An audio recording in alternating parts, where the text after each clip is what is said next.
नमस्कार दोस्तों, आज टेस्ट 5 हुआ है, उसी का हम आज डिस्कशन करेंगे, जिसमें टॉपिक था हमारा मॉडर्न हिस्ट्री। अब तक मॉडर्न हिस्ट्री में हमने जो पढ़ा है, यूरोपियन कंपनी कैसे आ रही हैं और जालियांवाला बाग तक क्या इंसिडेंस हुआ है, इन सारी घटनाओं का सिलेबस यही था। तो आज हम इसी टेस्ट का डिस्कशन करेंगे।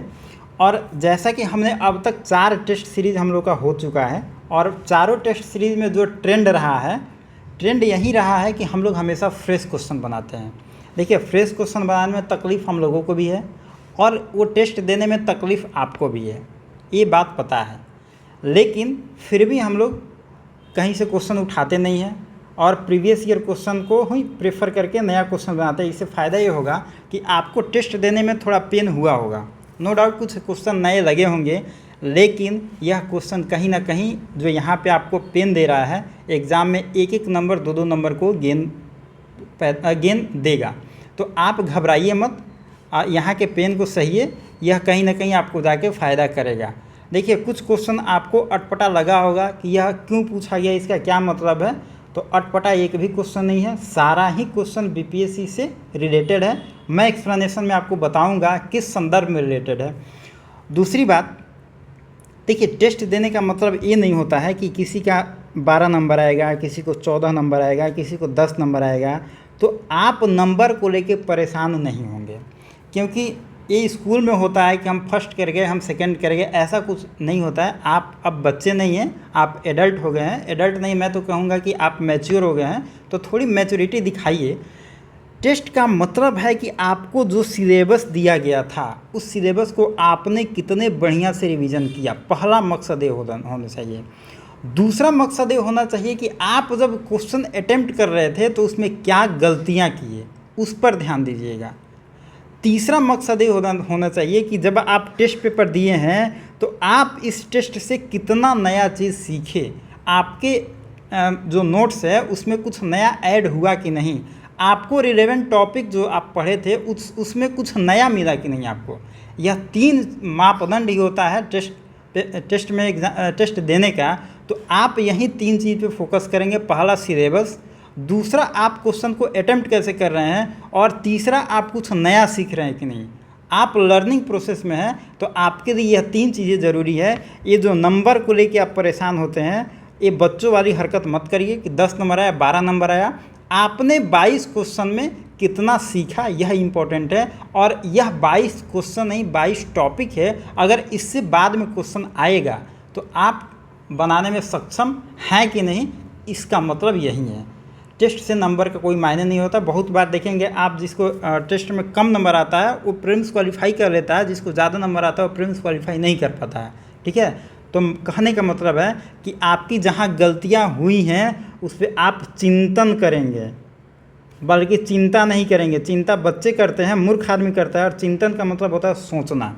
ठीक है, तो आप मैच्योर हो गए हैं तो अपने मैच्योरिटी को दिखाइए। ठीक है ना, यही 2-3 बातें थी। और देखिए, आपको कुछ लगा होगा कि क्वेश्चन थोड़ा अटपटा है, अटपटा क्वेश्चन नहीं है। 22 क्वेश्चन में 16 क्वेश्चन हमने वहीं सेट किया है। हम मतलब कहने का मतलब है कि बीपीएससी कंसेप्ट वाला टीम हम सब लोग मिल के इसमें किए हैं। तो आप 16 क्वेश्चन डायरेक्ट वीडियो से, और आप कोई भी किताब पढ़ेंगे वहाँ से आपका बन जाएगा। बाकी 6-7 क्वेश्चन है, इस क्वेश्चन के माध्यम से हम फैक्ट आपको देना चाहते हैं जो आपको जानना चाहिए। कभी कभी आपके दिमाग में होता होगा कि यह क्वेश्चन कहाँ से आ गया, बुक में तो दिया नहीं है। तो यही सब जगह से वो सब 6-7 क्वेश्चन आते हैं, उसको हमने इस टेस्ट में आपको देने का काम किया है। और टेस्ट के माध्यम से हमारा मकसद ये है कि आपके नॉलेज लेवल को हम थोड़ा सा बढ़ाएं, और आपके जो स्टडी चल रही है उसमें हम एक कैटलिस्ट के रूप में काम आए। ठीक है, तो इसका ये बिल्कुल कतई मतलब नहीं है कि हम आपका जांच कर रहे हैं कि आपने कितना पढ़ा है। नंबर से कोई मतलब नहीं है, आपकी पढ़ाई को और बढ़ाना है। और उसमें कुछ आपने एक बार वीडियो देख लिया है, बुक पढ़ लिया है, आपके नॉलेज के लेवल को थोड़ा सा बढ़ाना है। आप जितना टेस्ट देते हैं उतना आपका नॉलेज लेवल बढ़ता है। मकसद ये है कि आपको नए नए टॉपिक मिलते हैं, नए नए क्वेश्चन मिलते हैं, तो आप उससे नए नए चीज़ों को सीखते हैं। यही हमारा टारगेट है। तो आप टेस्ट दिए होंगे, आपको अच्छा एक्सपीरियंस आया होगा। एक्सप्लेनेशन देखिए, और मज़ा आएगा आपको कि किस तरीक़ा से पूछा गया और क्वेश्चन पूछने का मकसद क्या है। तो चलिए, अब 4 मिनट 5 मिनट तो यही होगा। चलिए अब स्टार्ट करते हैं। पहला क्वेश्चन, ये तो डायरेक्ट वीडियो से, कोई भी अगर वीडियो देखा होगा तो ये डायरेक्ट बना लेगा। पूछ रहा है पहला गलत। देखिए हमने यहाँ पे गलत जानबूझ के लिखा है, बहुत लोग इस चीज़ को देखता नहीं है, इसलिए हमने पहला ही क्वेश्चन में गलत लिखा है। तो आपको अगर एग्ज़ाम में कहीं भी लिखे मिले तो आप गलत को पहले राउंड कर दीजिए, घेर दीजिए, इससे पता चल थोड़ा वहाँ पे नज़र जाता है, ठीक है। तो निम्न में से गलत कथन को चुनिए। तो यह तो एकदम सही है। हमने कितना 4-5 मिनट इनके बारे में बताया था वीडियो में कि पहली ग्रेजुएट होती है कादम्बिनी गांगुली। अगर इनके बारे में हम बात करें तो ये बिहार से इनका संबंध है, भागलपुर से। इनके बारे में हमने बहुत डिटेल में बताया है। इनके पति हैं द्वारकानाथ गांगुली, जो कि एक समाज सुधारक हैं, बंगाल के रहने वाले हैं। इनका शादी बंगाल होता है तो फिर ये कलकत्ता में रहने लगती है। तो बाकी सारे यही सब कहानी है इनका। ये तो ऑप्शन बिल्कुल सही है। मिशनरियों का आगमन 1833 में नहीं होता, 1813 में होता है। और 1813 का जो एक्ट है इसमें मिशनरियों का आगमन होता है। साथ में एजुकेशन के बारे में भी इसमें बताया जाता है। और पहली बार एजुकेशन में आप देखेंगे कि 1 लाख रुपया खर्च करने का एक फ़ंड बनाया जाएगा। हालांकि यह कुछ नहीं होगा, यह एक सिंबॉलिक रहेगा, लेकिन 1 लाख रुपये का फंड बनेगा 1813 के एक्ट में। तो आप 1813 का एक्ट पढ़ लेंगे, इम्पोर्टेंट है, इससे क्वेश्चन बीपीएससी में आता है। तीसरा है, तो यही इसमें आंसर, यही इसमें गलत है। बाकी 1828 में राजा राम मोहन राय ब्रह्म समाज की स्थापना की, ये भी सही है। और आर्य समाज वाले, देखिए हमने इस क्वेश्चन को इसीलिए डाला है कि आर्य समाज तो सबको पता है। आर्य महिला समाज अगर पूछ दे तो यहाँ पे कन्फ्यूज़न हो जाता लोगों को। तो आर्य महिला समाज की स्थापना करती हैं पंडित रमाबाई, आप इन्हें याद रखेंगे, यह भी फैक्ट सही है। तो देखिए यह जो 4 क्वेश्चन है, आप देखेंगे अगर बुक पढ़ेंगे तो इस चारों क्वेश्चन अलग अलग रूप से पूछे गए हैं। हमने चारों क्वेश्चन को एक जगह करके रख दिया है कि आप एक ही क्वेश्चन में 4-5 क्वेश्चन का फैक्ट समझ जाएं। और 1813 का एक्ट इम्पोर्टेंट है, आप इस पर थोड़ा सा डिटेल में पढ़ लेंगे। तो इसका आंसर बी होगा। जिन्होंने भी बी आंसर मारा है बिल्कुल सही है। तो पहला क्वेश्चन हो गया। चलिए, मतलब इसमें गलत कथन चुनना था तो ये गलत होगा। और यहाँ पे 1833 नहीं 1813 होगा, इसलिए यह गलत हो गया है। चलिए अब दूसरा क्वेश्चन देख लेते हैं हम। पलासी की लड़ाई किस नदी के तट पर लड़ा गया था? अगर यह आप वीडियो देखे होंगे तो पलासी की लड़ाई जहाँ पे हम हेडिंग लिख रहे हैं उसके ठीक सामने लिखे हैं भागीरथी नदी। यह बिल्कुल वन लाइनर फैक्ट है। इसका आंसर सी है, भागीरथी नदी पे के किनारे लड़ाई हुआ था। देखिए यह क्वेश्चन पूछा नहीं गया है अभी, हो सकता है यह क्वेश्चन पूछा जाए, तो बड़ा अच्छा, हमको अच्छा क्वेश्चन लगा तो हमने दे दिया।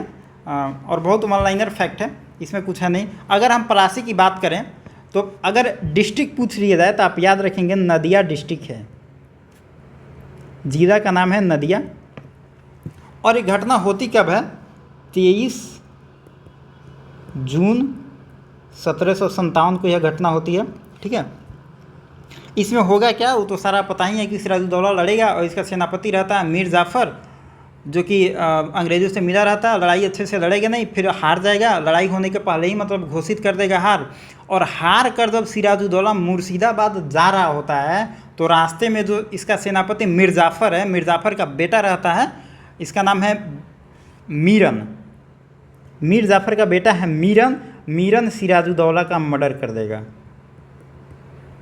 जब यह सिराजुद्दौला बंगाल से जब हार जाएगा, वहाँ से मुर्शिदाबाद की तरफ लौटता है, तो मीर जाफ़र का बेटा है, इसका नाम है मीरन, और मीरन सिराजुद्दौला का मर्डर कर देगा। वहीं पे इसकी कहानी ख़त्म हो जाएगी। तो ये जो 23 जून है, 23 जून के बारे में एक घटना है कि मतलब इस दिन पलासी की लड़ाई होती है। तो एक हिस्टोरियन है यदुनाथ सरकार। यदुनाथ सरकार हिस्टोरियन है, बीएचयू यूनिवर्सिटी है, उसके हिस्ट्री के एचओडी रहे हैं। 1917-18 के टाइम में यह रहे हैं बीएचयू के हिस्ट्री डिपार्टमेंट के एचओडी। ये लिखते हैं कि यह जो दिन था 23 जून 1757, इस दिन मेडाइवल एरा का अंत हो गया और मॉडर्न एरा की शुरुआत हो गई। यह अपने बुक लिखते हैं यदुनाथ सरकार, उसमें यह अपना कोटेशन यूज़ करते हैं कि मेडाइवल एरा का अंत हो गया 23 जून 1757 को और मॉडर्न एरा का शुरुआत हो गया। तो कहीं अगर आपसे इस तरीके का स्टेटमेंट पूछा जाए तो आप याद रखेंगे यदुनाथ सरकार। या अगर हम यदुनाथ सरकार की बात करें तो यदुनाथ सरकार बंगाल के जो राजा थे उनके बारे में हिस्ट्री लिखते हैं। जो राजस्थान के राजा हुए हैं, राजपूत राजा, उनके बारे में इनकी बहुत बेहतरीन बुक है। और शिवाजी के बारे में इनकी बेहतरीन मतलब मराठा, राजस्थान और बंगाल के जो भी राजा रहे हैं उनके बारे में इनकी बहुत बेहतरीन स्टडी है। और अगर हायर स्टडी इनमें जो भी करता है वो यदुनाथ सरकार का बुक मतलब वहाँ पे चलता है। बहुत फेमस राइटर हैं और बहुत अच्छे अच्छे इन्होंने अगर राजपूत राजा का आप पढ़ेंगे तो उनके बारे में बहुत फेमस बात देखते हैं। लेकिन यहाँ पे आप 1757 के युद्ध में मतलब 1857 में सॉरी प्लासी की लड़ाई की बात आप याद रखेंगे। सॉरी 1757 कन्फ्यूज हो रहा है। 23 जून 1757 के बारे में कहते हैं कि यह मेडाइवल एरा अंत हो रहा है और मॉडर्न एरा की शुरुआत हो रही है। बस इसमें आप यही याद रखेंगे, ज़्यादा कुछ इसमें नहीं है। और एक के एम पाणिकर हैं, इनका एक कोटेशन है, ये कहते हैं कि प्लासी का युद्ध सौदा था जिसमें धनी लोग मीर जाफ़र को नवाब बनाने के लिए अंग्रेज़ों के हाथ बिक गए थे। तो यह जो दो स्टेटमेंट है आप याद रखेंगे। आजकल बीपीएससी स्टेटमेंट बेस्ड पे क्वेश्चन बना रहा है, तो आप थोड़ा सा हमें जहाँ स्टेटमेंट लगा कि ऐसा पूछा जा सकता है तो हमने दे दिया। अगर प्रीलिम्स में सब नहीं भी आए तो ये सब स्टेटमेंट अगर आप याद रखेंगे ना तो मेंस में लिखने में बहुत काम आएगा। तो आप याद रखेंगे ये दो स्टेटमेंट यदुनाथ सरकार का और के एम पाणिकर बोलते हैं कि प्लासी का युद्ध सौदा था जिसमें धनी लोग मीर जाफ़र को नवाब बनाने के लिए अंग्रेज़ों के हाथ बिक गए। चलिए थोड़ा सा अब आगे बढ़ते हैं और स्पीड तेज़ करते हैं, बहुत धीरे धीरे हो रहा है। चलिए ये जो ट्रीटी है यह बहुत सिंपल है और यह हमने वीडियो में आपको डिटेल में बताया है। तो अगर आप थोड़ा सा याद किए होंगे तो आप आराम से कर सकते हैं। इसको क्रोनोलॉजी में बताना है। सबसे पहले इसमें हम देखेंगे तो मद्रास का संधि होता है, उसके बाद मंगलोर की संधि होता है, उसके बाद श्री रंगपट्टनम, उसके बाद होता है सहायक संधि। देखिए इसमें आप ईयर याद मत करिएगा, कंफ्यूज हो जाइएगा। ईयर जहाँ याद करना है मैं आपको बता दूंगा। अब इसमें देखिए आपको मद्रास का संधि नहीं जानना है। पहला युद्ध होता है हैदर अली और अंग्रेज़ के बीच में जिसमें हैदर अली जीत जाता है। दूसरा आपके लिए इम्पोर्टेंट है, यह दूसरा वार है और यह चौथा वार है। ये मैसूर के बारे में हम जिक्र कर रहे हैं। दूसरा मैंगलोर की जो संधि होगी इसमें लड़ाई होगा हैदर अली वर्सेस अंग्रेज़। अंग्रेज़ का जो कमांडर होगा यह होगा आपको आयरकूट। आयरकूट यह लड़ाई होगा कहाँ पे, यह इसमें आपको ईयर याद रखना है। आप याद रखिएगा 1781, कभी कभी पूछा जा सकता है। और यह लड़ाई होती कहाँ पे है, पोर्टा नोवा की लड़ाई। पोर्टा नोवा का युद्ध कई बार आपसे एग्जाम में पूछा गया है कि पोर्टा नोवा का युद्ध कब हुआ था, तो 1781 में हुआ था। इसमें हैदर अली और अंग्रेज़ के बीच में लड़ाई होती है और इसमें हैदर अली हार जाएगा, अंग्रेज़ मतलब हार जाएगा और लड़ाई करते करते मारा जाएगा इसमें। तो आपसे एग्जाम में यह भी पूछा जा सकता है कि मैसूर युद्ध में, मैसूर का जो 4 युद्ध हुआ था उसमें किस युद्ध में हैदर अली मरता है, तो सेकंड वार है, मैसूर का सेकंड वार है जो मैंगलोर, जिसमें मैंगलोर की संधि होती है हैदर अली के मरने के बाद। और इसमें आयरकूट लीड कर रहा होता है अंग्रेज़ों की तरफ से और ये युद्ध होती है पोर्टा नोवा में। बस इसमें 2-4 फैक्ट इंपॉर्टेंट हैं। और हम हैदर अली की बात करें तो हैदर अली बेहतरीन शासक था। इसने डिंडीगुल एक जगह है, यहाँ पे अपना शस्त्रागार बना रहा है, शस्त्र रखने का मतलब वो जो होता है वही बना रहा है शस्त्र रखने का। यह क्वेश्चन कई बार आपसे पूछा गया है कि डिंडीगुल में किसने बनाया है शस्त्रागार, तो आप हैदर अली याद रखेंगे। अब इससे ज़्यादा हैदर अली के बारे में डिटेल पूछा नहीं जाता है। तो अब थोड़ा सा एक और इसमें इम्पोर्टेंट है, वो है आपका सहायक संधि। यह चौथा, आपको 2 ही पढ़ना है, दूसरा और चौथा, ठीक है। और देखिए याद करने का इसका तरीका है मद्रास, मैंगलोर, श्रीरंगपट्टनम। तो आप थोड़ा सा ये 3 अक्षर का, ये 4 अक्षर के, 5 अक्षर का थोड़ा सा इस तरीके से कोड बना के याद रखेंगे तो आपको याद रहेगा। तो आपको चौथा देखना है इसमें सहायक संधि। यह जो होता है सहायक संधि, यह होगा आपको टीपू सुल्तान और ईस्ट इंडिया कंपनी के बीच में होगा। इसमें टीपू सुल्तान मारा जाएगा, युद्ध करते करते मतलब मारा जाएगा। और यह घटना कब की है, यह घटना आपसे पूछा जाता है। यह घटना आपको 1799, आप इसमें यह डेट याद रखेंगे। टीपू सुल्तान इसे मारा जाएगा और जब राजा ही मर गया तो फिर ईस्ट इंडिया कंपनी क्या करेगी, एक सहायक संधि करेगी मैसूर के साथ। और मैसूर का जो क्षेत्र है, मैसूर के सारे जो अच्छे जो उपजाऊ ज़मीन वाले मतलब जहाँ से रेवेन्यू अच्छा मिल सकता था, उन सारे क्षेत्र को अपने पास रख लेगा। मतलब इतना बड़ा मैसूर है तो मैसूर को काट के इतना बड़ा छोटा बना दिया जाएगा और सिंबॉलिक रूप से मैसूर का एक राजा घोषित कर दिया जाएगा और इस राजा का नाम होगा कृष्ण राजा। कृष्ण राजा थर्ड। ये मतलब 5 साल का रहेगा लड़का, उसी को ये लोग राजा बना देंगे और उसका नियंत्रण पूरा। देखिए यह सिंबॉलिक होगा, सारे ज़मीन को जो इतना बड़ा मानते हैं पहले मैसूर होगा, तो जो एग्रीकल्चर से जो माइंस वगैरह से जो जहाँ से भी हम रेवेन्यू कलेक्ट कर सकते हैं उन सब को मैसूर से काट दिया जाएगा, ईस्ट इंडिया कंपनी का अधीन आ जाएगी। और छोटा सा सिंबॉलिक एरिया मैसूर रख दिया जाएगा, वहाँ का राजा कृष्ण राजा को बना दिया जाएगा, जो कृष्ण राजा थर्ड है, जो 5 साल का भी बच्चा है और उससे सहायक संधि कर लेंगे अंग्रेज। तो आप ये भी कह सकते हैं कि पूरे मैसूर को क्यों नहीं हड़प लिया। तो देखिए अंग्रेज़ ये सिंबॉलिक बता रहे हैं कि हमने मैसूर को नहीं हड़पा, मैसूर को तो हमने स्वतंत्र रखा है, समझ गए ना। सारे संपत्ति ले लिए और 10% संपत्ति छोड़ के ये लोगों को बताने की कोशिश करें कि हमने हड़पा नहीं है। यह इनकी सिंबॉलिक रणनीति है। लेकिन बाद में 1831 में क्या होगा कि जब विलियम बेंटिक आएगा तो बेंटिक कहेगा कि आप जो मैसूर का जो राजा है वो सही से अपना राज प्रशासन स्थित नहीं चला रहा है, लोग नाखुश हैं। यह लॉजिक देके इनको भी हड़प, जो बचा खुचा जगह है मतलब जो रजवाड़ा है, इनको हड़प लेगा और 1835 में पूरे तरीक़ा से जो 1835 में पूरे तरीक़े से जो मैसूर होगा वह ईस्ट इंडिया कंपनी के, ईस्ट इंडिया कंपनी नहीं, अब यहाँ पे तो हाँ ईस्ट इंडिया कंपनी अंग्रेज़ों के अधीन आ जाएगी। तो पूरा 1835 में पूरे अच्छे तरीके से मैसूर का विलय हो जाएगा। कहाँ पे 1831 में विलय हो जाएगा ईस्ट इंडिया कंपनी के बीच में, ठीक है। यही सब 2-4 फैक्ट इसमें था। तो इसका ऑप्शन क्या होगा, मद्रास, मैंगलोर, श्रीरंगपट्टनम। तो बी और डी, इसका आंसर ए हो जाएगा। जिन्होंने ए आंसर मारा है उनका आंसर सही होगा, आप इसमें मिला लेंगे। अगला क्वेश्चन देख लेते हैं। सही में कौन इसमें, देखिए ये भी क्वेश्चन डायरेक्ट नोट्स से, जो भी नोट्स पढ़ा होगा एकदम मार दिया होगा। ये भी सही है, दूसरा है ये भी सही है, तीसरा ये भी सही है। देखिए यह क्वेश्चन देने का मतलब है क्योंकि आप अगर बीपीएससी का क्वेश्चन देखेंगे तो इस टाइप से प्रश्न वहाँ पे पूछे जाते हैं। अब थोड़ा सा इसका रिवीजन हम कर लेते हैं।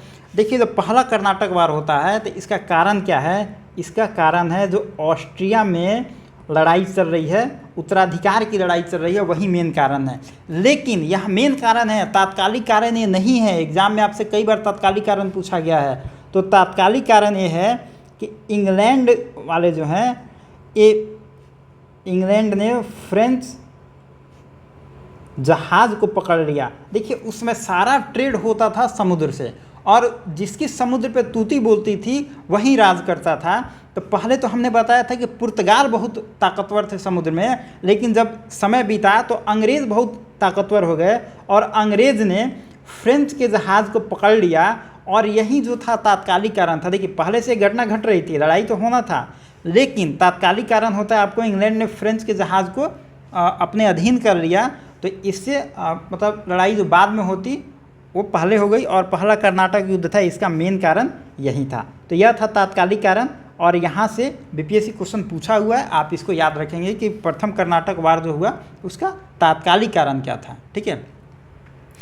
दूसरा अगर हम बात करें कर्नाटक वार जो हुआ, दूसरा इसका कारण क्या था, तो देखिए ऑस्ट्रिया में तो यूरोप में तो स्थिति गड़बड़ चल रही है, लेकिन अगर इसमें हम बात करें दूसरे कर्नाटक वार में तो यहाँ पे हम देखेंगे कि एक कर्नाटक है और एक निज़ाम है। निज़ाम कहाँ पे, हैदराबाद में है। इन दोनों का जो राजा है इन दोनों का राजा मर जाता है उस टाइम में, और दोनों के जो बेटा है और बेटा और दामाद, मतलब एक जगह बेटा है, कर्नाटक में देखेंगे तो बेटा है और निज़ाम का देखेंगे तो बेटा और दामाद है, दोनों में लड़ाई होगी कि राजा कौन बनेगा। और इसी में हमने आपको पूरा डिटेल में वीडियो में बताया है। एक साइड से ईस्ट इंडिया कंपनी समर्थन करेगी और दूसरे साइड से फ्रेंच समर्थन करेंगे। तो यह इन दोनों की लड़ाई कहीं ना कहीं ब्रिटिशर्स और मतलब अंग्रेज़ और फ्रेंच के बीच में हो जाएगी, और यही कारण बनेगा सेकंड कर्नाटक वार का, और इसको लेकर पांडिचेरी की संधि होती है, तो बाद में ये ख़त्म हो जाएगा। तीसरा कर्नाटक वार की बात करें तो इसको हम 7 ईयर वार भी कहते हैं। ये 7 साल ये युद्ध चला था। अगर हम इसकी बात करें तो 1758 से लेके 63 तक चला था। तो कई बार ये पूछा जाता है कि सप्तवर्षीय युद्ध 7 ईयर वार किसे कहते हैं, तो थर्ड कर्नाटक वार है, और इसमें पेरिस की संधि होती है, और पेरिस की संधि से एक ख़त्म हो जाता है। तो आप इसको याद रखेंगे, एक्स राज सापेल की संधि पहला में होता है, दूसरा में पौंडीचेरी होता है, तीसरा में पेरिस होता है, ठीक है। और मेन कारण क्या था, यही था। तो इसमें तो तीनों हो जाएगा, सी ऑप्शन होगा। अब देखिए यह भी डायरेक्ट वीडियो से है, हमने इसको बताया हुआ है ना। हमको जहाँ तक लगता है कि आपने इस क्वेश्चन को कर लिया होगा। देखिए, काबुल के शासक के पौत्र की तोप किस नदी का जिक्र है, मतलब किस नदी के बारे में पूछा जा रहा है। नदी में गिर गई, जिसे रणजीत सिंह ने निकलवा कर वापस भेज दिया। देखिए, इसमें आंसर है चिनाब नदी, सी। अब इसमें होगा क्या, काबुल के बारे में जानना है। इसमें हमने इसको बड़ा डिटेल में बताया, थोड़ा सा हम यहाँ पे बता देते हैं। अहमद शाह अब्दाली यहाँ पे राज कर रहा होता है, और अहमद शाह अब्दाली जो है 7 बार भारत पर आक्रमण किया। 7 बार में इसका ज़्यादातर आक्रमण आप देखेंगे तो पंजाब क्षेत्र में है, क्योंकि काबुल से इंटर करेगा, पंजाब में लूटेगा और वहाँ से वापस हो जाता है, ठीक है। तो 7 बार यह अहमद शाह अब्दाली आक्रमण करेगा। लेकिन इसका जो पोता है, उसका नाम है जमान शाह। यह पंजाब का स्वामी अपने आप को मानता है। ये अपने आप को पंजाब का स्वामी मानता है, और एक बार यह पंजाब का दौरा करता है। दौरा क्या करता है, अटैक करता है पंजाब पे। और जब पंजाब से यह वापस जा रहा होता है, तो उस समय तो कोई जहाज़ था नहीं कि यहाँ पे बैठिए और सीधे काबुल में जाकर लैंड करिएगा, ऐसा कुछ तो था नहीं। जहाज़ से जा रहा है, पानी वाले जहाज़ से, और चिनाब नदी जब पार कर रहा होता है तो इसकी कुछ बंदूकें हैं, तोप हैं, वो सब चिनाब नदी में गिर जाएगा। तो रणजीत सिंह जो है अभी राजा नहीं बने हैं। रणजीत सिंह क्या करेंगे कि सारे तोपों को चिनाब नदी से निकलवाएंगे और उसको जमान शाह को मतलब काबुल भेज देंगे। तो इस बात से जमान शाह बहुत खुश होगा, और रणजीत सिंह को क्या करेगा कि लाहौर दे देगा रणजीत सिंह को, कि चलो भाई तुम इस पे राज करो। और वहीं से राजा रणजीत सिंह बनते हैं, और लाहौर पे मतलब राज करने लगते हैं। तो जो लाहौर की बात अगर हम कर रहे हैं, तो लाहौर इनकी पॉलिटिकल कैपिटल है, ठीक है। रिलीजियस कैपिटल की हम बात करें तो है आपका अमृतसर। लेकिन जब ये रणजीत सिंह राजा बनते हैं तो इन दोनों को अपने में मिला लेंगे, और इन सारे क्षेत्र पर इनका मतलब शासन हो जाएगा, और अपना धीरे धीरे एक्सपेंशन करेंगे। तो रणजीत सिंह अब यहाँ के राजा बन जाएंगे। देखिए, यहीं से क्वेश्चन बना हुआ है। अब बीपीएससी क्वेश्चन आपसे कहाँ से पूछा है, मैंने इस क्वेश्चन को इसीलिए फ्रेम किया कि बीपीएससी इस पर क्वेश्चन बना चुका है 2-3 बार। अगर थोड़ा सा इधर उधर भी जाए तो आप बना दें। अब देखिए, बीपीएससी इसमें क्वेश्चन पूछा है कि रणजीत सिंह किस मिसल के थे। अब मिसल क्या है, जो पंजाबी लोग होते हैं मिसल के पहले आपको मैं एग्जांपल बता दूं। आपके जो बाबा दादा होंगे, बाबा अगर होंगे, उनके यहाँ देखेंगे पुराने ज़माने के होंगे, तो कोई आता होगा, बहुत पुराने ज़माने में कहने का सेंस ट्रेडिशनल होंगे। तो कोई भी आता होगा तो पूछते हैं, अच्छा बाबू कौन जात हो तुम। लोग पुराने ज़माने के लोग पहले जात पूछता है। तो अगर मानते हैं, आप बोल देंगे कि जात में हम चलिए पंडित हैं, ब्राह्मण है, तो लोग पूछता है पंडित में कौन पंडित। अब उसमें होता है श्रीमुख सांडिल होता है ना, अब मिर्चैया का होता है, फिर से बहुत उसमें देखिए पंडित में भी जाएंगे ना तो बहुत तरीके का पंडित है। तो ये जो मानते हैं 8-9 तरीके के जो पंडित हैं ना, ये अलग अलग गोत्र हैं। उसी प्रकार आप पंजाबी लोग सिख में जाएंगे ना, तो सिख में 12 तरीके का मिसल है, और उसी एक मिसल में एक शुक्र चकिया मिसल है। तो राजा रणजीत सिंह जो थे इसी शुक्र चकिया मिसल के थे। और बीपीएससी यही क्वेश्चन पूछा हुआ है 2-3 बार कि राजा रणजीत सिंह किस मिसल के थे, तो यह थे शुक्र चकिया मिसल के।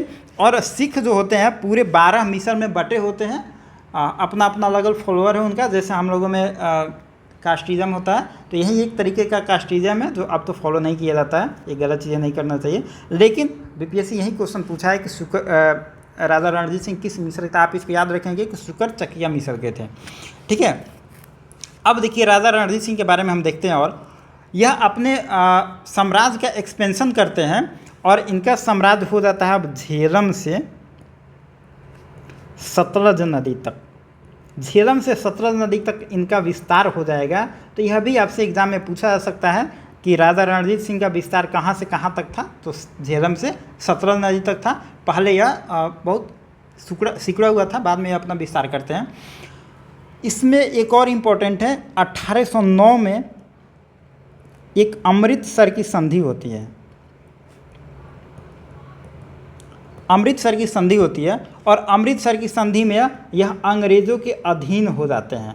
और यही सबसे बड़ी इनकी क्रिटिसिज्म है। कहा जाता है कि जो राजा रणजीत सिंह थे बहुत ताकतवर शासक थे, इनके पास सेना थी, इनका प्रशासनिक व्यवस्था बहुत अच्छा था और साथ में इनका रेवेन्यू बहुत अच्छा कलेक्ट होता था, इनके पास सब कुछ था। लेकिन इन्होंने लड़ाई लड़ने के बजाय अंग्रेज़ों से संधि कर ली और संधि कर लिए। तो कहा जाता है कि कम से कम एक बार लड़ाई तो लड़ते रणजीत सिंह, लड़ाई लड़ते, भले हार जाते तो संधि करते, लेकिन यह लड़ाई नहीं लड़ते हैं। यही इनका क्रिटिसिज्म का पॉइंट होता है। और साथ में इनके हम प्रशासन की बात करें तो इनके प्रशासन के बारे में सवाल पूछा जाता है। इनका एडमिनिस्ट्रेशन जो था उसको कहा जाता था सरकार ए खालसा, इनके प्रशासन का नाम था। सेना को पहली बार राजा रणजीत सिंह मंथली पेमेंट दे रहे हैं,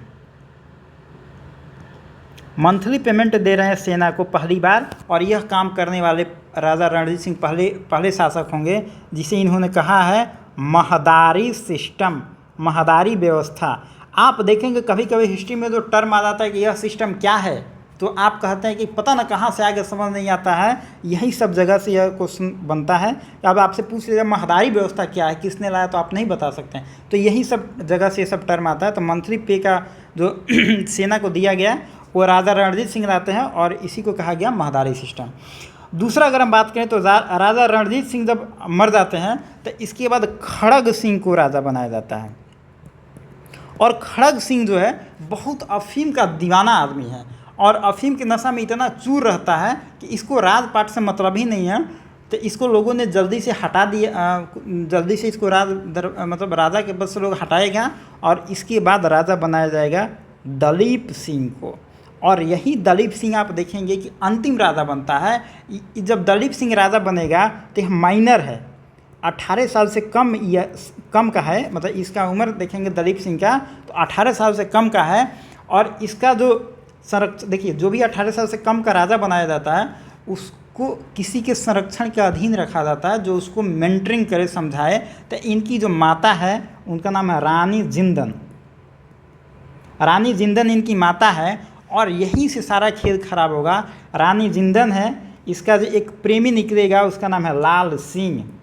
और यही लाल सिंह जाके मिल जाएगा ईस्ट इंडिया कंपनी से और ईस्ट इंडिया कंपनी से मिलके यह घोषणा कर देगा कि दलीप सिंह की मृत्यु के बाद जो पंजाब है उसको अंग्रेज़ों के अधीन किया जाता है। तो आप देखेंगे 1849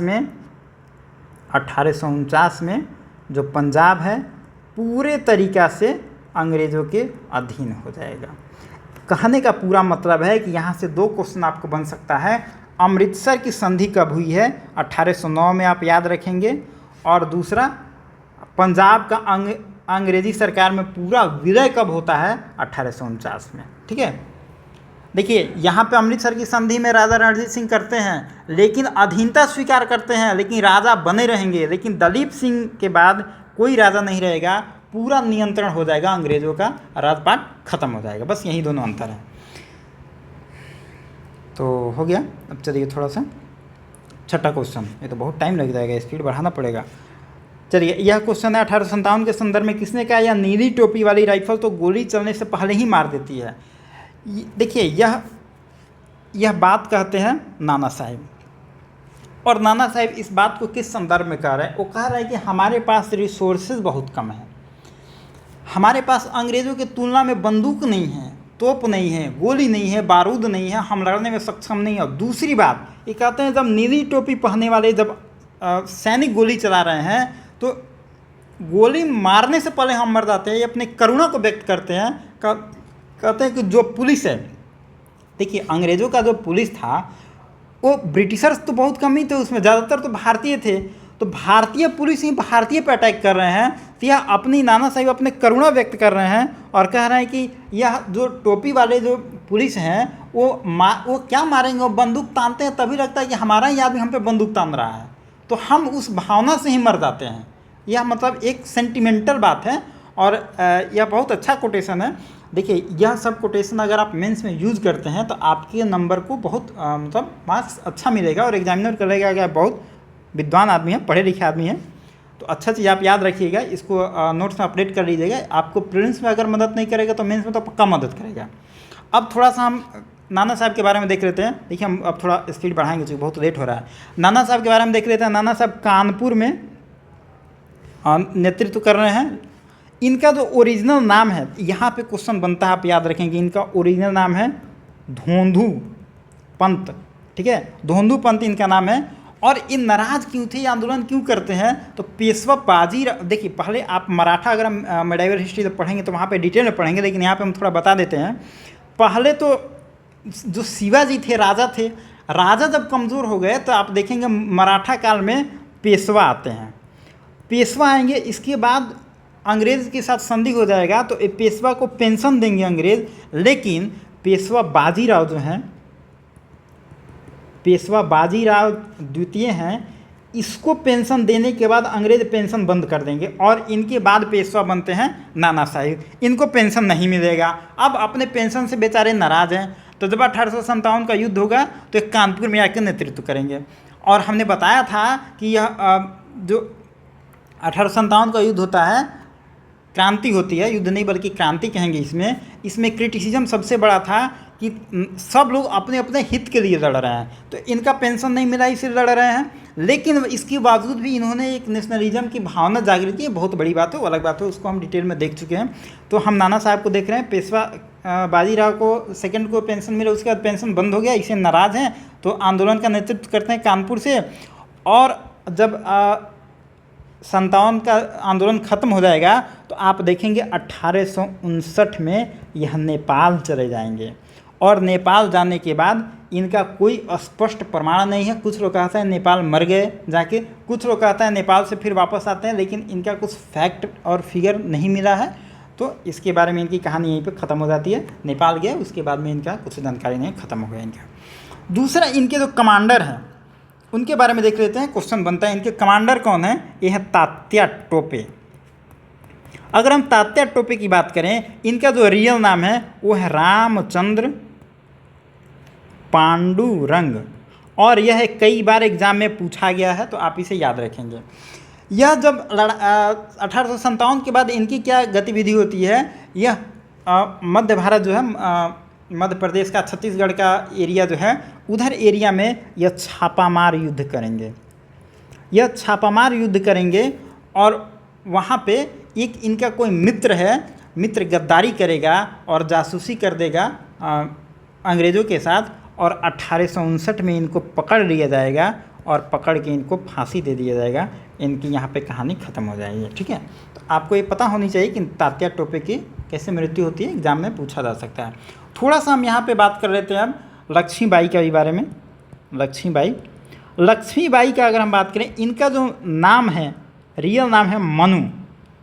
आप याद रखेंगे, मनु इनका रियल नाम है। और इनके पति का नाम है राजा गंगाधर राव, और यह भी एग्ज़ाम में कई बार पूछा गया है, तो ये सारे फैक्ट आप याद रखेंगे। चलिए थोड़ा सा आगे बढ़ते हैं हम। इनमें से कौन सुमेलित है? देखिए ये तो डायरेक्ट क्वेश्चन है, ये भी सुमेलित है। इसमें तो आंसर हम बताएं, हाँ ये तो बता ही दिए, आंसर हो गया। इसमें हम बात करें, पहला है, दूसरा भी है, तीसरा भी है, और पोर्टफोलियो सिस्टम। देखिए इसमें तो ये तो आप बना ही देते, इसमें कोई दिक्कत नहीं था। ICS वाला भी दिक्कत नहीं था, और ये तीनों तो आप बना ही देते। आपके लिए एक नया फैक्ट इसमें था, पोर्टफोलियो सिस्टम की शुरुआत कब होती है, हमने जानबूझ के दिया था क्योंकि पोर्टफोलियो पे क्वेश्चन आता है, तो हमने सोचा कि इस वीडियो के माध्यम से आपको एक नया फैक्ट दिया जाए कि पोर्टफोलियो सिस्टम 1861 में आता है और भारत में कैबिनेट सरकार की नींव इसी एक्ट के द्वारा डाली जाती है। तो अपने नोट्स में इस चीज़ को आप मतलब अपडेट कर लेंगे। तो इसमें सारे आंसर सही है, तो आंसर ई हो जाएगा, इसमें ऑल हो जाएगा। ठीक है, अब देखते हैं सनसेट लॉ कानून कब पारित किया। देखिए इस क्वेश्चन को जब मैं इस टॉपिक से मैं क्वेश्चन बना रहा था तो परमानेंट सेटलमेंट पे क्वेश्चन बहुत बार पूछा गया है और उसमें क्या ही पूछा जाएगा वो आपको सब पता है, लेकिन यह एक इस टाइप का डेट बीपीएससी में पूछा जाता है और यह काफ़ी इंपॉर्टेंट हमको लगा, इसलिए मैंने इसको सेट किया। सनसेट लॉ कानून कब पारित किया, इसका आंसर होगा 1794। अब सनसेट लॉ क्या था, आप देखेंगे 1790 में जब कॉर्नवालिस उसके दिमाग में आया कि हम पहली बार यहाँ पे कोई सेटलमेंट करें, तो 1790 में 10 साला सिस्टम लाता है। वह 10 साल के लिए था, लेकिन उस 10 साला सिस्टम काफ़ी अच्छा काम किया, तो उसी को 1793 में कॉर्नवालिस क्या करता है कि अस्थाई बंदोबस्त नाम रख देता है।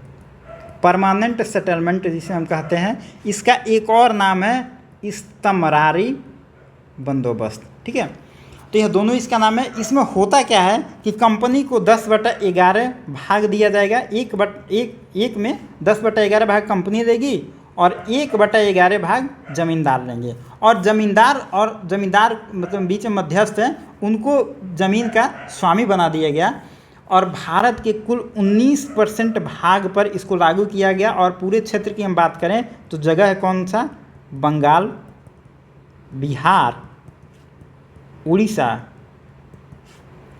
उत्तरी कर्नाटक और उत्तर प्रदेश का जगह है। उत्तर प्रदेश का 2 जगह है, एक बनारस और दूसरा है गाजीपुर। ठीक है, इन सारे जगह पे इसको लागू किया गया, 19% जगह पे लागू किया था, बाकी इसमें कुछ यही सब डिटेल है, आपको पता ही है। ठीक है, चलिए ये क्वेश्चन बहुत अच्छा है। धान के निष्कासन को ब्रीडिंग प्रोसेस किसने कहा है, यह ब्रीडिंग प्रोसेस कहा है, यह कहा है कार्ल मार्क्स ने। देखिए हमने जब इकोनॉमिक हिस्ट्री पढ़ा था तो उनमें हमने सारे डिटेल पढ़े थे। हम इसका पहला बार जिक्र देखते हैं 1867 में ईस्ट इंडिया एसोसिएशन एक बनता है, उसमें दादा भाई नौरोजी पहली बार भारत से धन जो इंग्लैंड भेजा जाएगा उसका जिक्र करते हैं 1867 में। ठीक है, इसका हालांकि भारत से धन बाहर जा रहा है, राजा राममोहन राय ने इसको पहले ही संकेत के रूप में बता दिया था, लेकिन वह संकेत करते हैं, लेकिन दादा भाई नौरोजी जब आते हैं पूरे फैक्ट एंड फिगर के साथ आ रहे हैं और वो एक बुक लिखेंगे जिस बुक का नाम है poverty and un British rule in India. हमने इसको डिटेल में बताया है, यह बुक का भी नाम आता है, तो आप इसे याद रखेंगे। तो यहाँ पे दादा भाई नौरोजी पहली बार 1867 में यहाँ से धन इंग्लैंड जा रहा है इसकी बताएंगे, और यह बुक का नाम है poverty and un British rule in India. और साथ में इनके आएंगे एक एमजी रानाडे आएंगे, और रानाडे एक बुक लिखेंगे एसे ऑन इंडियन इकोनॉमी। यह इस बुक में पूरा डिटेल में बताएंगे और ये कहेंगे कि जो नेशनल इनकम है, नेशनल इनकम का 1/3 भाग सीधे ब्रिटेन जा रहा है। मतलब अगर 100 रुपये भारत में इनकम हो रहा है तो 33 रुपये तो डायरेक्ट उठा के लंदन भेज दिया जा रहा है। ठीक है, ये नेशनल इनकम का 1/3 भाग कहेंगे। और दूसरा इसके बाद आते हैं RC दत्त, रमेश चंद्र दत्त, ये कहेंगे, इनका बुक का नाम है इकोनॉमिक हिस्ट्री ऑफ इंडिया। ये सब बुक का नाम याद रखेंगे, एग्जाम में पूछा जाता है।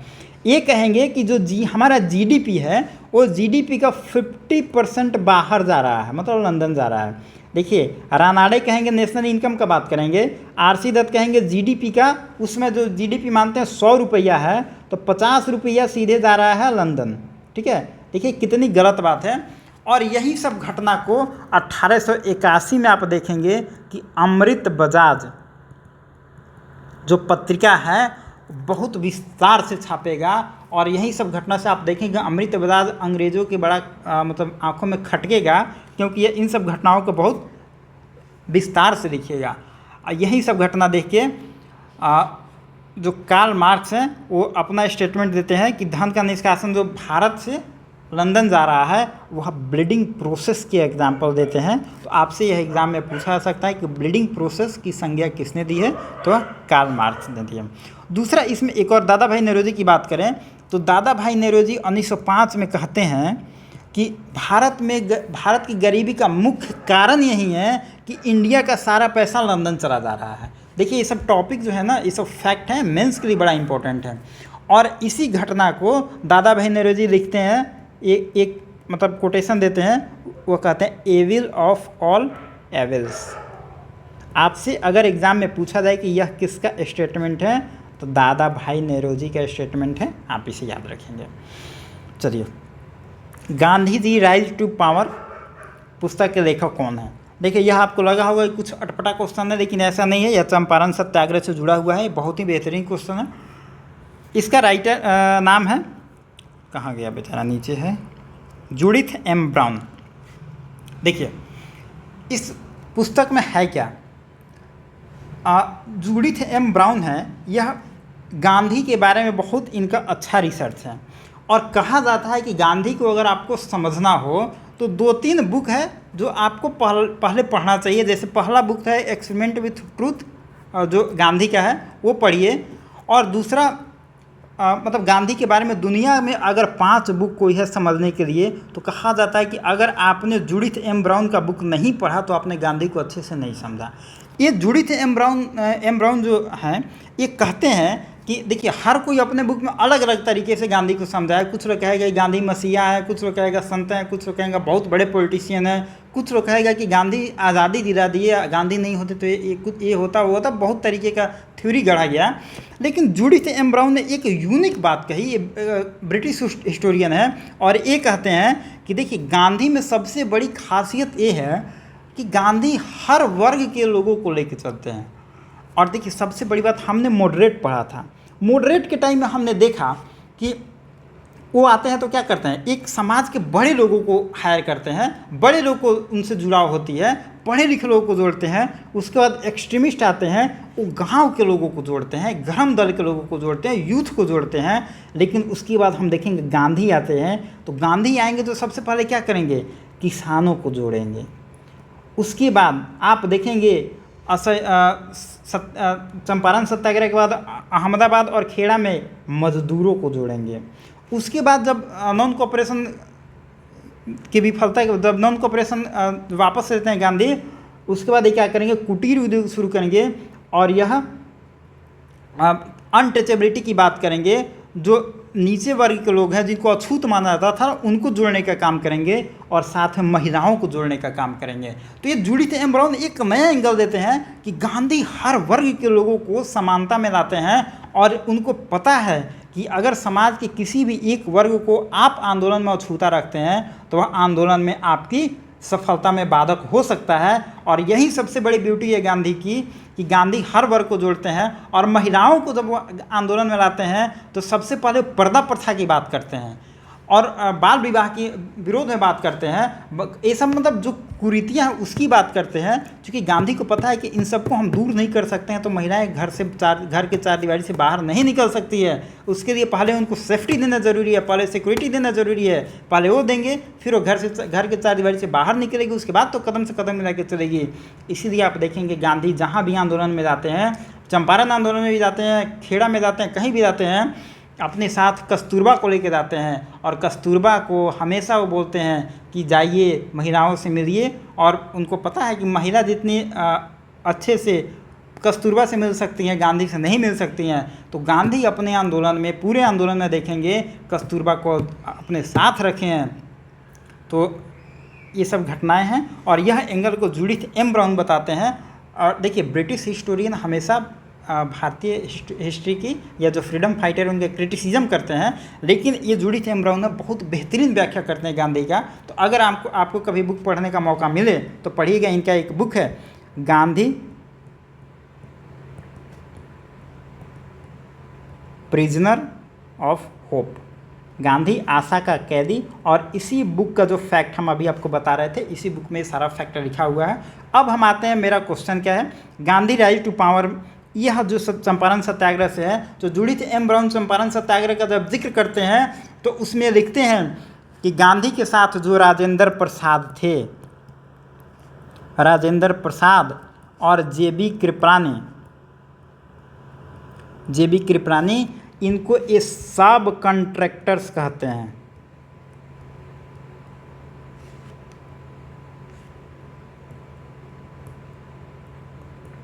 सब कॉन्ट्रैक्टर्स की संज्ञा देते हैं। और आपसे एग्जाम में पूछा जा सकता है कि चंपारण सत्याग्रह में गांधी के साथ किसको सब कॉन्ट्रैक्टर कहा गया है, तो यह है राजेंद्र प्रसाद और जेबी कृपलानी। देखिए इसमें आप शब्द पे मत जाइए, ये ब्रिटिश हिस्टोरियन ने कहा है तो अच्छा कहा है बुरा कहा है उससे कोई मतलब नहीं है, हमको फैक्ट याद रखना है।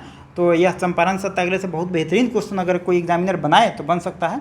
तो यही ये सब है जूडिथ एम ब्राउन के बारे में। और देखिए आपने, हमको पूरा उम्मीद है कि आपने जॉन रस्किन मारा होगा क्योंकि हमने जॉन रस्किन पढ़ाया था, लेकिन इसीलिए मैंने हिंट यहाँ पे दे दिया था चंपारण सत्याग्रह। और जॉन रस्किन का जो जिक्र है चंपारण सत्याग्रह से कहीं नहीं है। जब गांधी जी अफ्रीका जा रहे होते हैं तो रास्ते में पढ़ते हैं जॉन रस्किन का बुक जो है अनटू द लास्ट, आपके दिमाग में वहीं आया होगा और वहीं मारे होंगे। देखिए ये ट्रैप था, आप इसमें अगर जॉन रस्किन मारे हैं तो आप मान के चलिए ट्रैप में फंस गए हैं। चलिए आगे देख लें स्वामी दयानंद सरस्वती के बारे में कौन सा कथन सत्य है। देखिए स्वामी दयानंद सरस्वती का मूल नाम था मूलशंकर, यह सही है।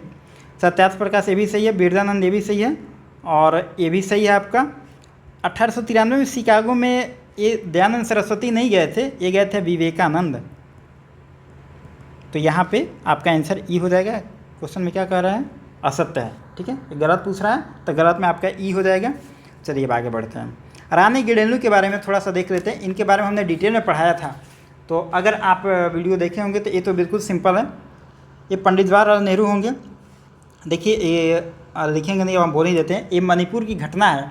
मणिपुर में हुआ ये था कि वहाँ पे राजा था, राजा ही लगान लेगा ऑब्वियस बात है। लेकिन जब ईस्ट इंडिया कंपनी वहाँ पे प्रवेश करती है और ईस्ट इंडिया कंपनी बोलती है कि लोगों से, किसानों से बोलती है कि आप लगान राजा को नहीं देंगे, आप लगान हमको देंगे। तो वहाँ पे एक जेडुनोंग है, नाम है जेडुनोंग, इनके नेतृत्व में नेता है।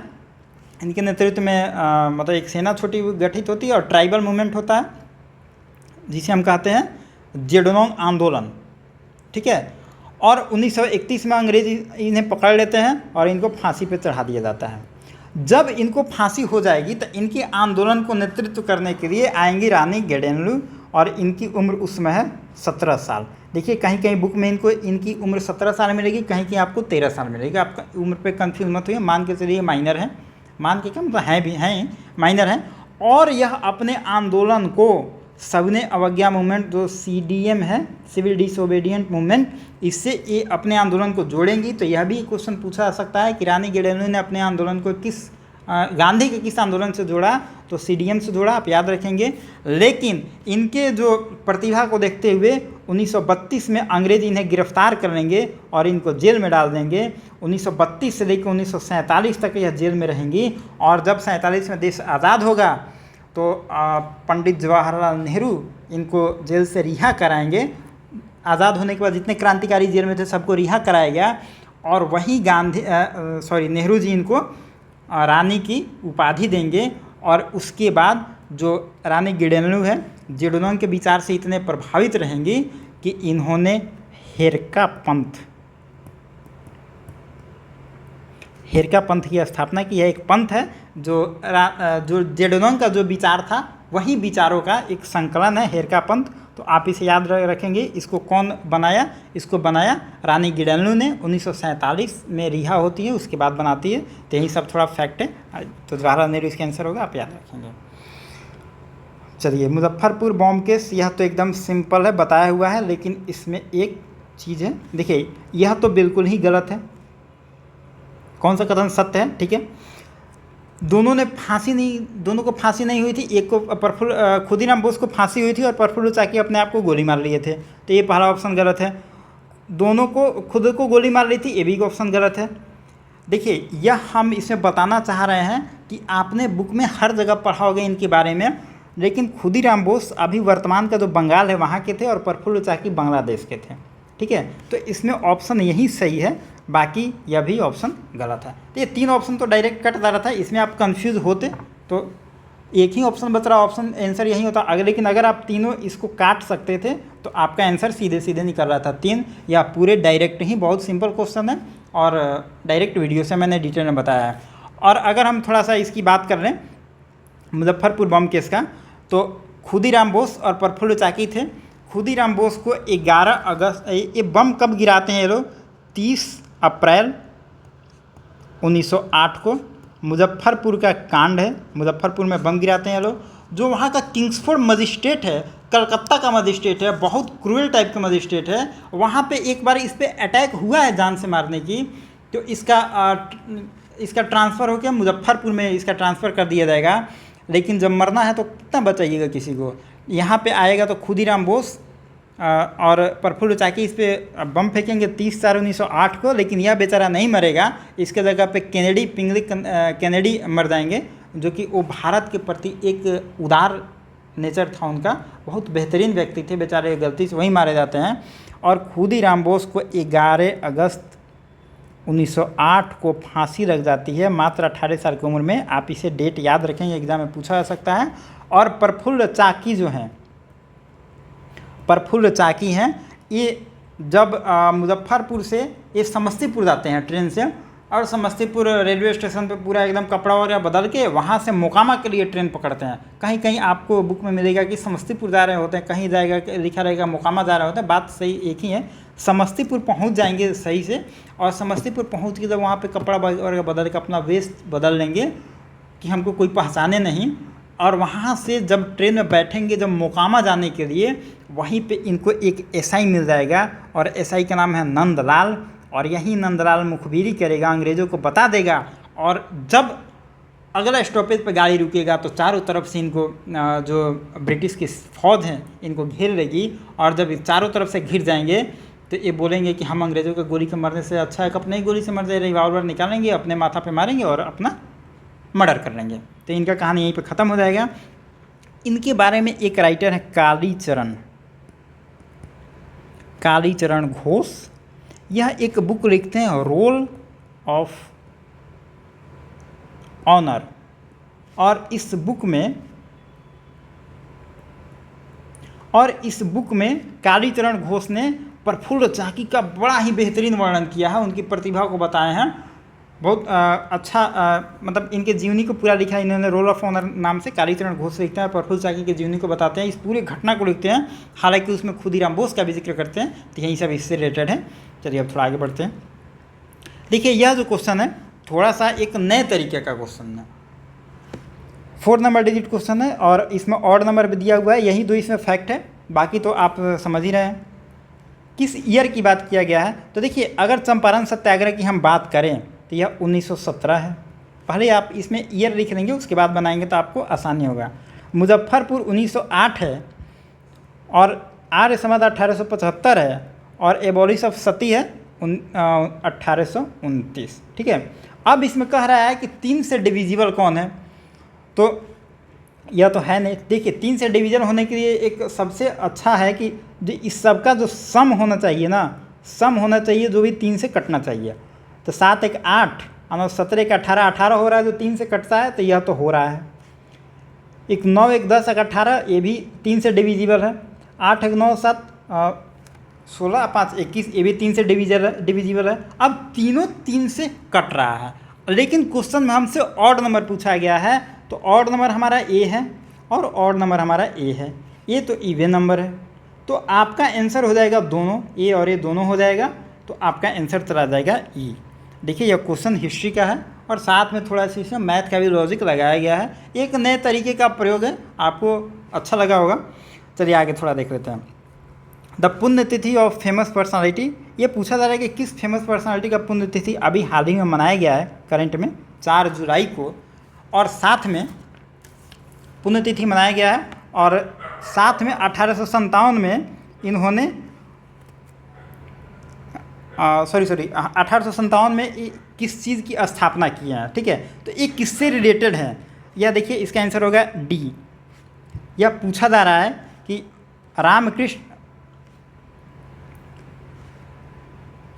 रामकृष्ण मिशन और स्वामी विवेकानंद, इसका आंसर होगा। देखिए अभी 4 जुलाई को स्वामी विवेकानंद का पुण्यतिथि मनाया गया है। अगर इनकी हम मृत्यु की बात करें तो 4 जुलाई 1902 में इनकी मृत्यु होती है। इनकी जन्म कब होती है? इनकी जन्म की बात करें तो 1863 में होता है 12 जनवरी को। और इनके जन्म को हम याद रखते हैं भारतीय युवा दिवस इसी दिन मनाते हैं। और देखिए कुछ स्टेट जैसे राजस्थान और छोटे छोटे स्टेट जो कुछ दिन पहले 3-4 साल पहले से देखेंगे तो इस 12 जनवरी के दिन को यह मनाए हैं कैरियर डे के रूप में। तो आपसे एग्ज़ाम में यह भी पूछा जा सकता है कि कैरियर डे के रूप में किस दिन को मनाया जाता है? तो 12 जनवरी, और भारतीय युवा दिवस भी उसी दिन मनाया जाता है। और यह जो 1897 में स्थापना करते हैं रामकृष्ण मिशन का, और यह स्वामी विवेकानंद है। इसका आंसर हो गया डी। ठीक है, अगला क्वेश्चन देख लेते हैं।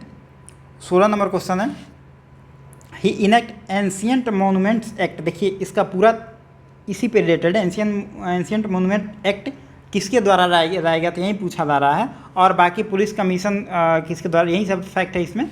तो आप इसका आंसर सही हो जाएगा कर्जन। आंसर 20 का सही आंसर होगा। और देखिए कर्जन के बारे में थोड़ा सा हम देख लेते हैं। बंगाल विभाजन तो आप सबको पता है, बंगाल विभाजन कर्जन के टाइम में होता है। फिर से एक बंगाल में सबसे बड़ा ड्रॉट आता है, तो ड्रॉट के लिए जो सूखा आता है, अकाल पड़ता है, उसके लिए कर्जन बनाता है कौन? एक मैकडोनाल्ड कमीशन। मैकडोनाल्ड कमीशन बनाता है। आप मैकडी से इसको याद रखेंगे। मैकडोनाल्ड कमीशन कौन बनाता है? कर्जन बनाता है। इसको कंजर्वेटिव स्टेट्समैन भी कहा गया है। कर्जन को कंजर्वेटिव स्टेट्समैन कहा गया है। और यह सबसे विवादास्पद वायसराय रहा है अपने टाइम का। और साथ में इंडियन नेशनल कांग्रेस के बारे में यह कहा है कि कांग्रेस अपने पतन के लिए लड़खड़ा रही है। यह इसी का स्टेटमेंट है। आपसे एग्जाम में कई बार यह पूछा गया कि यह किसका स्टेटमेंट है, तो कांग्रेस अपने पतन के लिए लड़खड़ा रही है, यह स्टेटमेंट है कर्जन का। और कर्जन ये भी कहता है आगे कि मेरी इच्छा है कि शांतिपूर्ण तरीके से कांग्रेस का निधन हो जाए और मैं इसमें अपनी सहायता करूं, क्योंकि उसको पता है कि उसके सामने सबसे बड़ा अगर कोई मतलब बाधा बन के आ रही है तो इंडियन नेशनल कांग्रेस बन के आ रही है। इसीलिए कांग्रेस के बारे में इतना कुछ बोलता है। तो ये सब फैक्ट पूछा जाता है, आप इसे याद रखेंगे।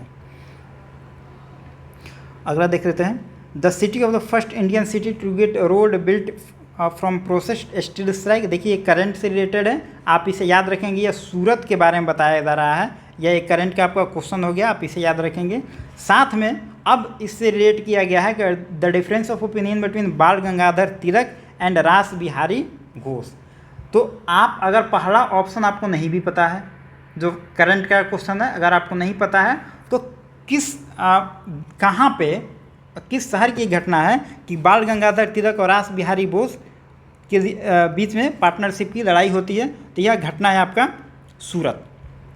यहाँ पे मॉडरेट और एक्सट्रीमिस्ट के बीच में जो घटना होती है कि दोनों चाह रहे हैं कि अपना अपना मतलब हम अपना प्रेसिडेंट बनाएं, लेकिन अंत में देखेंगे रास बिहारी बोस इसमें विजयी होते हैं। और रास बिहारी बोस 1907 में सूरत में अधिवेशन करते हैं अपना। तो यही सब इससे कुछ जुड़ा हुआ क्वेश्चन है।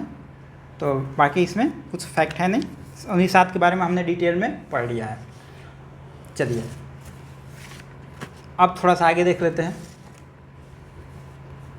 17 नंबर है, अच्छा 17 हो गया। अब 18 नंबर, जहांगीर ने किसको खान की उपाधि दी? इसका आंसर हो जाएगा आपका कैप्टन हॉकिंस। कैप्टन हॉकिंस आता है, जहांगीर से मिलता है और आगरा में इन दोनों की मुलाकात होती है। दोनों ने तुर्की में अपना बात करते हैं और जहांगीर बहुत खुश होता है। और जहांगीर क्या करेगा कि 400 मनसब की उपाधि देगा और साथ में उनको खा की उपाधि देगा। 400 एक उपाधि है मनसब की, और खा की उपाधि देगा। तो यह क्वेश्चन कई बार आपसे एग्जाम में पूछा जाता है। इसको हमने वीडियो में बड़ा ही डिटेल में बताया है, तो आप वहाँ से अगर आपको थोड़ा सा कन्फ्यूजन हो तो वहाँ पे जाके एक बार आप देख लेंगे, आप समझ जाएंगे। कैप्टन हॉकिंस है ये आंसर, इसका आंसर कैप्टन हॉकिंस हो गया। अब देख लेते हैं, देखिए यह जो है यह अधिवेशन, यहाँ से क्वेश्चन कई बार पूछा जाता है और ये बहुत इंपॉर्टेंट है। 5 का अधिवेशन हुआ कहाँ पे है? बनारस में हुआ है। इसके अध्यक्ष कौन है? गोपाल कृष्ण गोखले। 6 का होता है कलकत्ता अधिवेशन, इसके प्रेसिडेंट कौन होते हैं? दादा भाई नौरोजी। और 7 में सूरत अधिवेशन होता है, इसके बनते हैं रास बिहारी बोस। और 16 वाला तो बहुत ही इंपॉर्टेंट है, यहाँ पे आप देखेंगे कि मॉडरेट एक्सट्रीमिस्ट और मुस्लिम लीग और साथ में कांग्रेस, चारों एक मंच पे आएंगे और उसके बाद देखेंगे कि आंदोलन एक नए तरीके से चलेगा पूरे जोश और जुनून के साथ। और इसके प्रेसिडेंट बनेंगे अंबिका चरण मजूमदार, AC मजूमदार भी इनको कहते हैं। और यह तो कई बार एग्जाम में क्वेश्चन पूछा हुआ है। ये चारों जो सेशन हैं बहुत इंपॉर्टेंट है, एग्जाम में बार बार आते हैं, इसलिए मैंने इसको एक क्वेश्चन के माध्यम से आपके सामने रिवीजन करवा दिया। तो इसका आंसर ए हो जाएगा, इसमें ऑल आंसर होगा। और 20 नंबर क्वेश्चन है, देखिए यह भी क्वेश्चन कई बार पूछा गया है, UPSC हो या BPSC हो, इस टाइप से क्वेश्चन खूब बनाता है।